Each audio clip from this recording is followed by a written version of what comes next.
Hello guys, welcome back to Motor Rides and welcome back to another video. My name is Vipul and as you can see we have the Kia Sonet with us. And if you are wondering why do we have this car with us, because we've already reviewed this car in the past and you can find that video in the I button.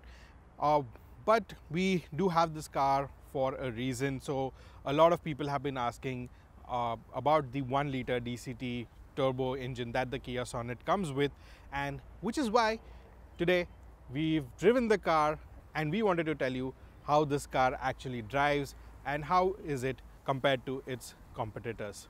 So let's get started with the video.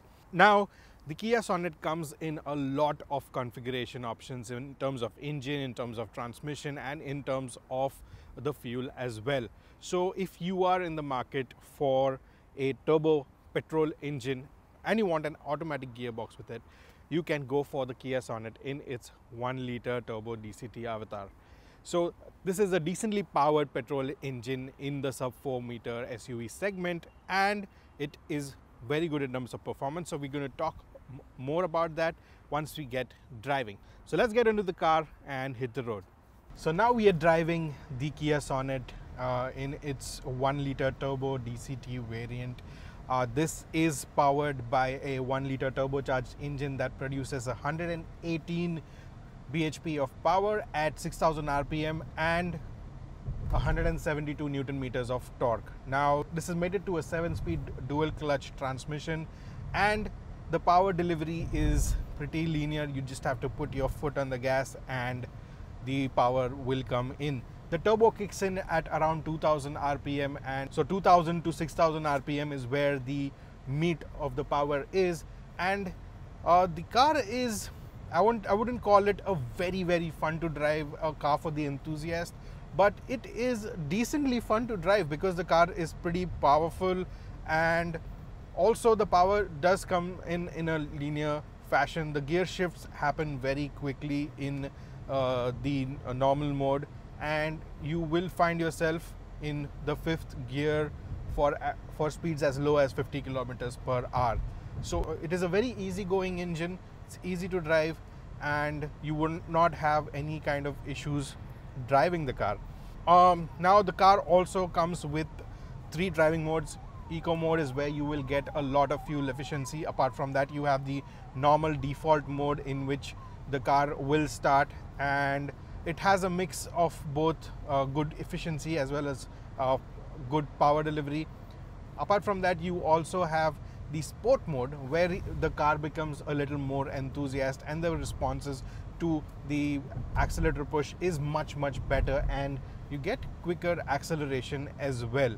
Now in the manual mode, the gear shifts happen at around 6500 rpm, whereas in the sport mode they go up, the shifts will happen a little faster and around 6000 rpm.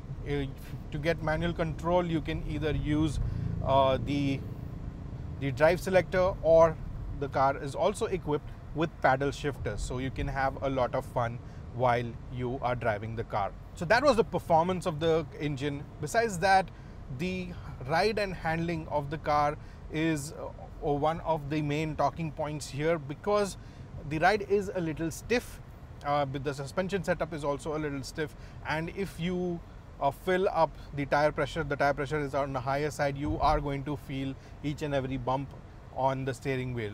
And when I talk about the steering wheel also, it is not very connected, so as to speak. And the sports mode, it does get a little heavy, but that heaviness is just artificial, and you will not be connected to the road as you would want to be, and the weighing up is pretty artificial, so it does not give you a connected feel. So that's why I said this is not an enthusiast car. If you are an enthusiastic driver, you can look at the XUV 300. The Ford EcoSport was one of the better cars to drive, but sadly that's no longer available. So but yes, you can definitely look at the XUV 300. It is a more connected car, it is a more engaging car to drive. Besides that, the handling of the car is decent. The car has a ground clearance of 205 mm, which brings in some body roll when you are tucking the car in the corners, and that's when you will realize that the higher ground clearance does not play in its favor when in corners. But yes, that definitely does help when you're going on bad roads, and you will get a better ride when you're on the bad roads. However, if you're driving on the highway and once the speed picks up, the suspension feeling is much better, and you will start feeling more comfortable at higher speeds. It does try to be a sporty SUV, but it's not exactly one. And that being said, you know, it is a mixed bag. It is a mix of good power and comfort as well. If you're looking for a more comfortable ride, you can always look at the Hyundai Venue, which has a more plush ride quality. Speaking about the fuel economy, in our testing, we've driven the car for about 600-700 kilometers, and in the city we got about 11 kilometers to the liter. On the highway, it was close to 15. So on an average, you can say you will comfortably get around 12 and 13 kilometers to the liter.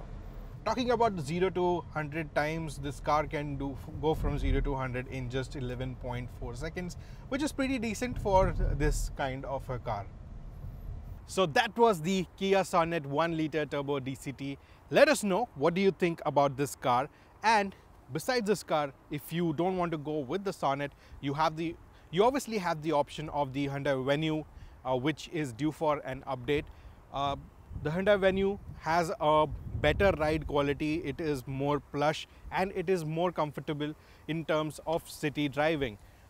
Besides that, if you want a very fun and engaging car to drive, you can also check out the XUV 300, which is also due for an update. So if you are going to buy the XUV 300, we would recommend that you hold on for a couple of months and you get the newer car, because the suspension setup on the XUV 300 and the fun that you actually get while driving, if you're an enthusiast driver, you will definitely like the XUV 300.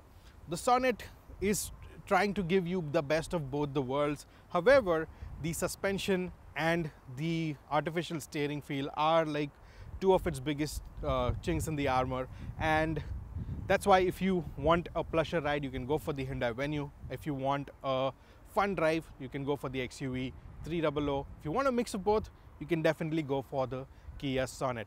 Besides that, if you're looking for something that is priced a bit lower, now this car is priced at 11.03 lakhs ex showroom, and that's the starting range, and it goes all the way up to 13 lakhs. So if you are in a tighter budget, you can also go with the Nissan Magnite or the Renault Kiger.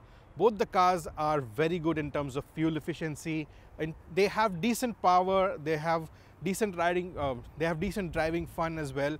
Obviously, yes, of course, you're going to have to compromise on the features, but they are good value for money products as well. So those are the two cars you can definitely have a look at. Other than that, let us know what you think about the Kia Sonet 1 liter DCT. And if you like the video, hit the like button, subscribe to Motoroids if you haven't already.